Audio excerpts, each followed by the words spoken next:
Of all the crime stories I covered over the years, the two you're about to see were, without question, the most extraordinary.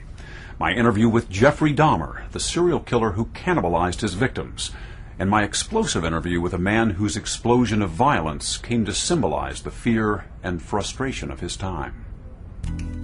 Society is better off without certain people. The people, whether one believes that they should be killed or locked up or used in forced labor. It's just a matter of one's political point of view. Blunt, controversial, hailed by some as a hero, vilified by others as a vigilante. His name is Bernhard Goetz, the so-called subway gunman of New York City. The man who shot 4 black youths in a subway car because he believed they were about to mug him. You described this as a mugging, but no one pulled a knife on you? No one raised a fist against you? That is correct.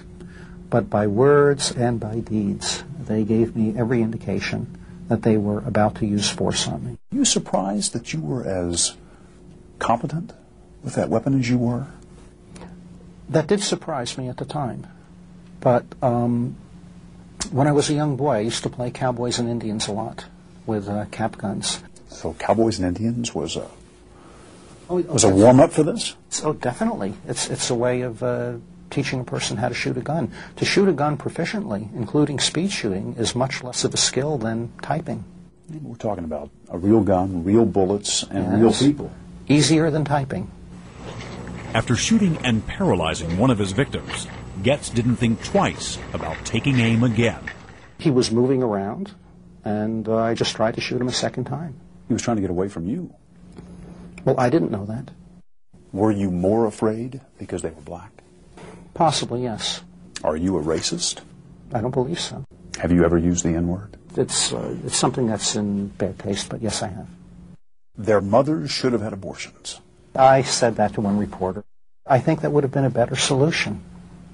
Just like one practices population control with animals. Is that what you were doing on the subway that day when you opened fire? Getting rid of what you consider to be undesirable elements? Well, no. The fact that I may or almost got rid of some undesirable elements, I think, it was something I wasn't looking for. You think what you did was a public service? What I did, I'm not ashamed of at all. And perhaps that's a good way of looking at it, as a public service. He was hanging over the side of the bed, and I have no memory of beating him to death, but I must have.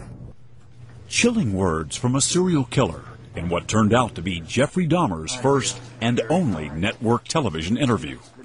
When I met Dahmer and his father in this maximum security prison, he vividly described in the most matter-of-fact way the gruesome impulses that drove him to kill and cannibalize 17 young men.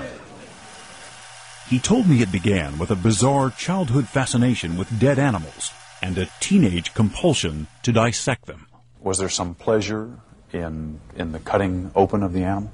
Yes, there was. No sexual pleasure, but just a sense of power, sense of control? I suppose that's a good way of putting it, yeah. I suppose it could have turned into a normal hobby like taxidermy, but it didn't. It veered off into this. Was it the killing that excited you, or is it what happened after the killing? No, the killing was just a means to an end. That was the least satisfactory part. I didn't enjoy doing that. I had this reoccurring fantasy of meeting a hitchhiker on the road and of taking him hostage and doing what I wanted. Lust played a big part of it, controlling lust. Why the cannibalism? That was another step.